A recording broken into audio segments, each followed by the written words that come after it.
এখানে দেখলাম প্রায় 100-র মতো অবৈধ সংযোগ লাগানো হয়েছে। আমরা যতটুকু শুনেছি এগুলো থেকে ওই তিতাস গ্যাস কর্তৃক ঘুষ নেয়। রেগুলেটর চেঞ্জের বিষয়ে তিতাস গ্যাস কর্তৃক বিভিন্ন বড় ধরনের অ্যামাউন্ট গ্রহণ করেছে। এখন তো আবাসিক লাইনগুলো বন্ধ, বিভিন্ন শিল্প প্রতিষ্ঠান রয়েছে, সেই শিল্প প্রতিষ্ঠানের অনেকগুলো লাইনের আবেদন করেছে। কেউ আবেদন করছে নতুন সংযোগের জন্য, কেউ আবেদন করেছে তাদের লুট বৃদ্ধির জন্য। এখানে আমরা যে লুট বৃদ্ধির তালিকা, আবেদনের তালিকাগুলো লক্ষ্য করলাম, সেখানে গত 1 বছরে 18টা লাইন লাগানো হয়েছে।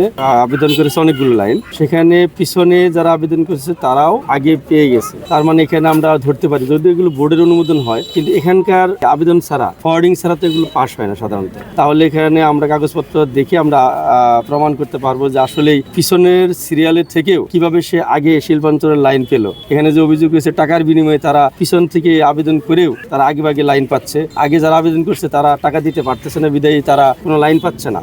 একটা শিল্প প্রতিষ্ঠানের লাইন প্রচুর হিউজ পরিমাণ গ্যাস খরচ হয়, সেখানে একটা গ্যাসের সংযোগ লাগাতে অনেক টাকার ব্যাপার স্যাপার। সেখানে আবার আরো কিছু প্রতিষ্ঠান ছিল সুনির্দিষ্ট, যে ওই প্রতিষ্ঠানগুলোতে থেকে রেগুলেটর চেঞ্জের বিষয়ে তিতাস গ্যাস কর্তৃক বিভিন্ন বড় ধরনের অ্যামাউন্ট গ্রহণ করেছে। ওই প্রতিষ্ঠানগুলো দূরে থাকাতে আমরা কাগজপত্র চেয়েছি, কাগজপত্র আমরা আগামীকাল বা পরশু সরবরাহ করবো। ওগুলো কাগজপত্র দেখে আমরা প্রমাণ করতে পারবো বা বুঝতে পারবো যে আসলে তাদেরকে বড় কোনো অ্যামাউন্ট নিয়ে এগুলো রেগুলেটর চেঞ্জ করছে কিনা বা লুট বৃদ্ধি করেছে কিনা, ওটা আমরা আজকে দেখা সম্ভব হয়নি। আর অবৈধ গ্যাস সংযোগের বিষয়ে আজকে এই অল্প সময়ের ভিতরে এখানে দেখলাম প্রায় 100-র মতো লাইন অবৈধ সংযোগ লাগানো হয়েছে, কিন্তু এখানে এগুলো কোনো বৈধতা নাই। আমরা যতটুকু শুনেছি এগুলো থেকে ওই তিতাস গ্যাস কর্তৃক ঘুষ নেয়। এটা হলো অভিযোগ আছে যে অফিস থেকে এগুলো মাসোয়ারা নিয়ে এগুলো লাইন কাটে না। এখন আমরা আবার আপনারা তো সামনে দেখছেন যে এখানে অনেকগুলো লাইন আছে অবৈধ, এগুলো আমরা কেটে ফেলছি। আমাদের এই লাইন কাটার যে কার্যক্রম, এটা অভিযোগের ভিত্তিতে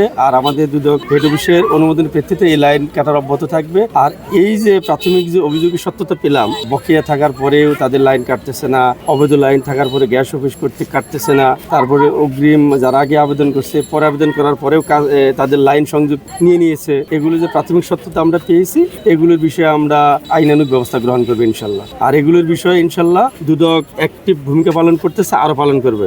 এখানে অনেকগুলো অবৈধ লাইনের বিষয়ে যারা জড়িত, ঠিকাদার জড়িত থাকতে পারে, দালাল চক্র জড়িত থাকতে পারে, তিতাস গ্যাসের কর্মকর্তা কর্মচারী জড়িত থাকতে পারে। এটা আমরা দেখবো যে আসলে ইলিগেল ভাবে কোনো কাগজে কোনো হেরফের করছে কিনা, এমনকি তিতাস গ্যাস অফিসের কোনো কর্মকর্তা কর্মচারী গাফিলাতি রয়েছে কিনা। যদি গাফিলাতি থাকে তাহলে আমরা বুঝে নিব যে তারা এটা অসাধু উপায়ে তারা তাদের দায়িত্ব পালন করতেছে না। আসলে ঘুষ লেনদেনের বিষয় তো সরাসরি দেখা যায় না। আপনার একটা অবৈধ গ্যাস লাইন আছে, সেটা যদি আমি চোখের সামনে থাকার পরেও আমি না কাটি, তাহলে বুঝে নিব যে এখানে আপনার স্বজনপ্রীত অথবা অন্য কোনো অসৎ উদ্দেশ্য রয়েছে।